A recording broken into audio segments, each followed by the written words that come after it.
Alison Jones of the United States waits to go.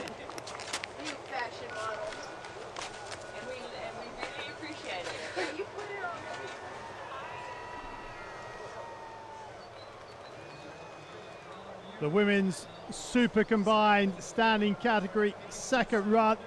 It's the speed event instead of the technical event because of the bad weather that was experienced in the middle of the week, and so the Super G leg is the second half. Let's have a look at the start list. The skiers going in reverse order of their slalom run, and Marie Bochet is the quickest with Andrea Rothfuss close behind. Can anyone get in front of Bochet?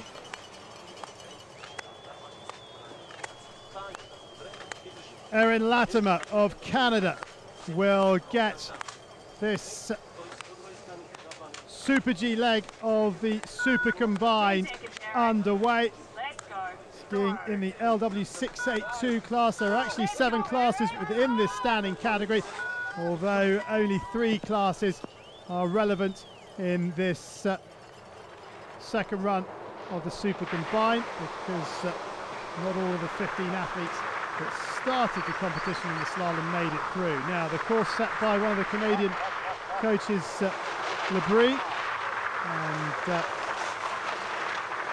Latimer gets to work on the big pan. This is the open section at the top of the piste, the course starting just below the Russian trampoline section of the downhill, and these technical turns set her up for the first jump, the Bear's Brow, which is coming here, a straight section into that blue gate, and then another flat technical section, or relatively flat technical section, before setting up for the lake jump. Tight on that blue gate to give her the angle on this red gate, and Latimer going well. What speed has she clocked through the gun? 108 kilometers an hour. So around 67 mph if that is your preferred unit of speed. And Latimer in the LW682 class, for skiers that have an impairment in one arm, or for skiers with combined arm-leg impairments, now comes into the finish straight over the lake jump, change of terrain. It's pretty bumpy down there, but Latimer stops the clock. 2:41.85 her combined time, and that is the time that now everyone will be shooting for.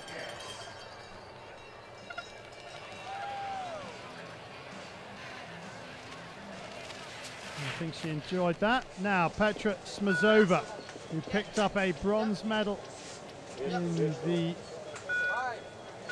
technical discipline. Well, it's supposed to be Alexandra Starker out of the gates next, but Starker a non-starter. So Smizova, who had an advantage of 5 and a bit seconds over Latimer, she's that extended to over 5.5, 5.63 now at the first intermediate.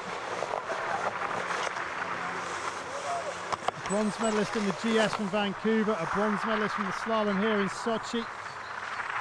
Still has the giant slalom to come on the final day of competition, day 9. Now, where is she on the clock? Well, she's 4.42. She's a lot slower, about 10k slower through the gun than Latimer before her. Smizova in the LW682 class, like Latimer. Now, how much of that 4.62 will she lose between intermediate 2 and the bottom? Latimer's time, 2:41.85, and the answer is quite a bit, but she leads by 2.45. 2:39.4 now, the new time.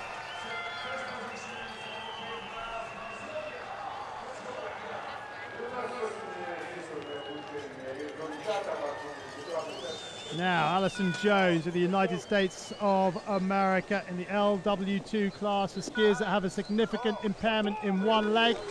Some skiers, for example, have an impaired leg from birth, and you'll see them ski one ski only.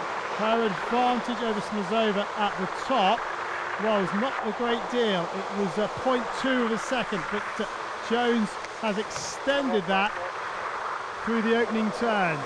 over Bear's Brow through the quickest part of the track, setting up now for the lake jump. Already has a bronze medal from the downhill, so happy at the speed events is Alison Jones, who's fourth in the GS. Now 2:14.88, Smizova's time. Jones is inside, but how much? Oh, 6.67, 104 through the gun. Jones then to take the lead away with 4 still to ski.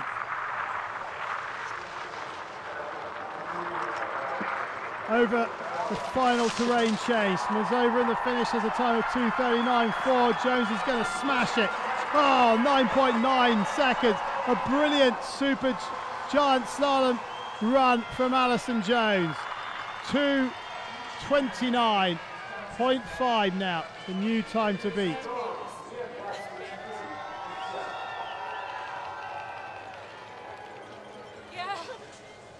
Inga Medvedeva of Russia, 2 silver medals from these games in downhill and in slalom, was disqualified in the Super G on day 3 of competition. Now, can she make up for it? Can she get herself in amongst the potential medals with 3 still to ski? Her advantage over Jones at the top, not a lot. 0.49 of a second. So how is she skiing on these first turns? 2:08.21. Jones's second split time, and Medvedeva is outside by 0.59 of a second. So she's got a lot of work to do on this final pitch. There's plenty of space at the top of the provisional leaderboard. Can she worm her way in? Jones leads 2:29.5. Medvedeva, she's outside it. She goes second. 0.42 off the pace. She did find a bit of time, but not enough between intermediate 2 and the bottom of the piste. So Jones will finish no worse than 4th, but can she get onto the podium? Stephanie Jalen of the United States in the LW91 class. Skiers in this sport class have an impairment that affects arms and legs. Some skiers have coordination problems, and Jalen 3.72 up at the first intermediate. She was 3.37 up at the top, so she's found some time over Big Pan. Now down Bear's Brow.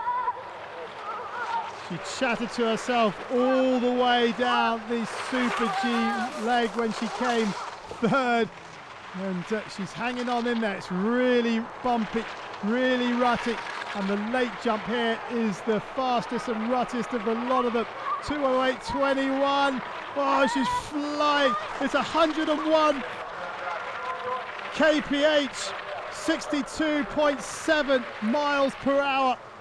Jalen chats to herself again down this final pitch. This to take the lead away from Jones. Skiing a very direct line. Can she make this blue gate? Jalen must take the lead. Oh, she does. 6.37 seconds. It doesn't matter, she's gone down. She gets herself another medal at these Winter Paralympic Games, and she is delighted. Medvedeva bounced out of it. Now, Andrea Rothfuss, who picked up her first ever Winter Paralympic gold medal in the slalom. Bochet skied out of the first leg of the slalom race, and Rothfuss took full advantage. Didn't finish the Super G on day 3. Ranked 4th in Super Combined in the World Cup this year. She gets to the bottom and almost guaranteed a medal because of her advantage. Well, she's 1.69 up on Jalen, and Rothfuss is going to have to ski as well because she was over 2 seconds up at the start.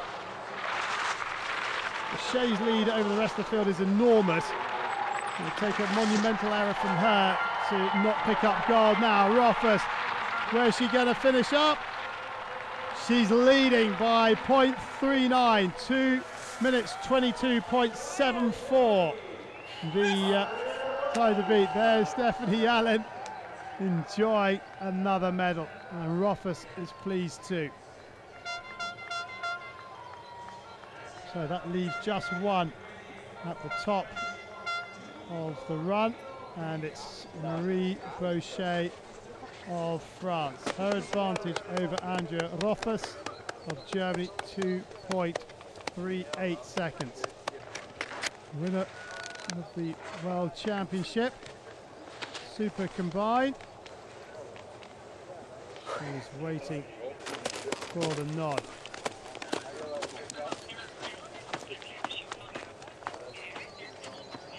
So here she is, Marie Bochet of France.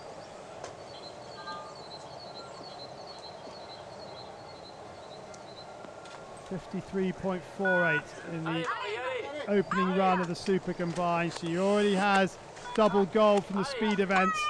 She's at home in the Super G. Can she bring it home? Can she bring home a third gold medal out of 4 races here in Sochi?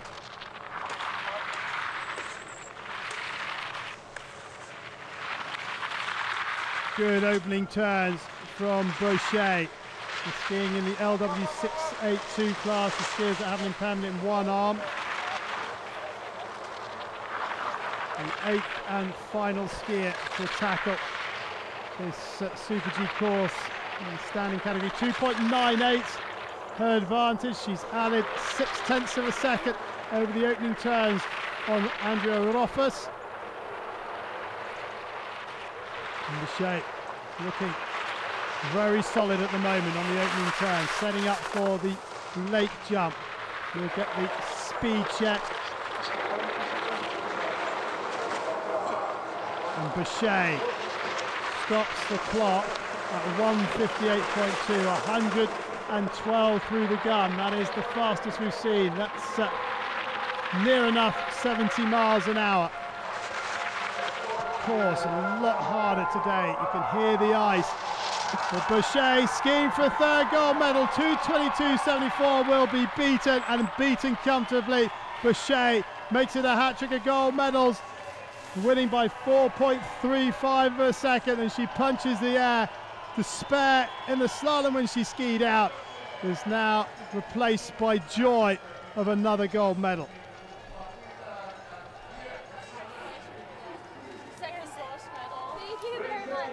So Rothfuss and Jalen waits, but the 1-2-3 from the slalom leg finishes the 1-2-3 after the Super G leg. Marie Bochet of France takes gold, 2 minutes 18.39. Andrea Rothfuss of Germany second. Stephanie Jalen of the United States is third.